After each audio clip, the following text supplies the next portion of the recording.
has been on that like a pit bull, and I've been following him on X, and he's going to come back on here and kind of explain everything. But he explained it the last time he was here, and I don't think I really grasped it until Elon's 6 wizards.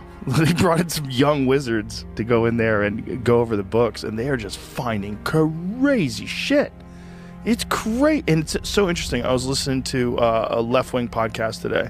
I like to mix it up. You know, I listen to all kinds of different stuff, and it was like I was listening to a different world. Like, they weren't even talking about all of this corruption and all this obvious buying of influence. Instead, they were talking about aid overseas and how people are going to starve. And like, it's mind-boggling, and there's also, I have to say, I'm upset at the general pattern of a failure to recognize how right those of us who hypothesized that there was a racket that had overtaken our entire governance structure.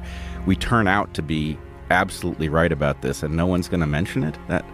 That's mind-blowing. It's very strange that the media is ignoring it, especially the left-wing media. It's just too big of a win for the right, and so they're just ignoring it. And then they're just highlighting the good things that USAID did, which I'm sure it probably did. Probably had to do some good things to like at least justify its existence.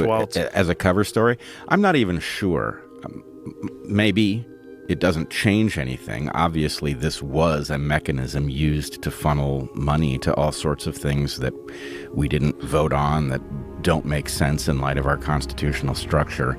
And I obviously have concerns like everybody else about where this train takes us, but seeing that structure broken up it's a huge relief. They gave $27 million to the George Soros Prosecutor Fund.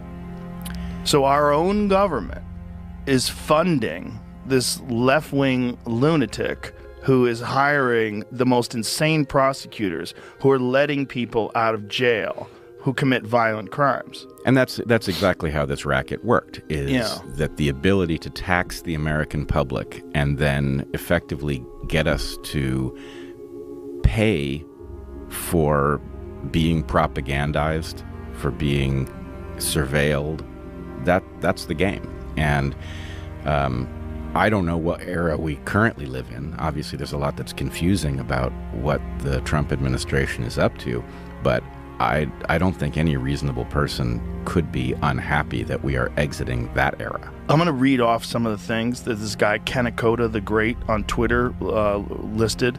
And this is off the Jesse Waters show. USAID, $20 million for Iraqi Sesame Street, $2 million for Moroccan pottery classes, $11 million to tell Vietnam to stop burning trash, $27 million to give gift bags to illegals.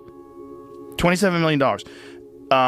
$330 million to help Afghanis grow crops. Crops. I wonder what those crops are. What's their biggest crop, Brett? It's going to be the poppy seeds for bagels, I'm thinking. $200 million on an unused Afghani dam. $250 million on an unused Afghani road.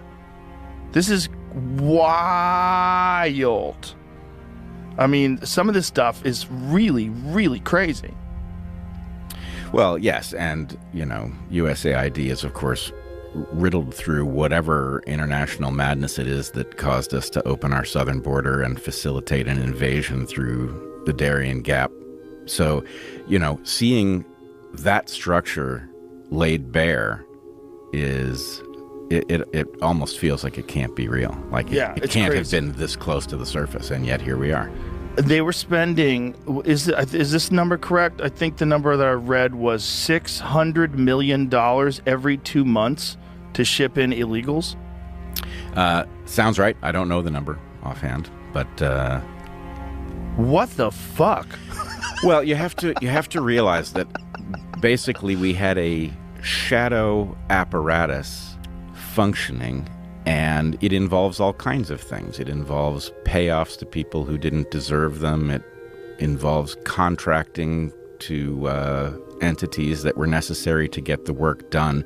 So I don't think we can properly understand what these numbers mean and what they're actually being used for, but it was a racket. Well, we were always wondering, like, why is our debt so high? Why is the national debt so high? Like, why is our deficit so insane? Well, this is it. I mean, how about the one where they paid $236 billion, like, for chargers? Do you know that they were trying to set up chargers? You mean car chargers? And they only built a couple of them? Excuse me. $40 billion for electric car ports. 8 ports have been built. You know how crazy that is? $40 billion for car ports. But I have to say, as much as this is shocking, I wasn't surprised. I thought that effectively our entire system had been turned into a racket and that we were basically being fed a cover story from it.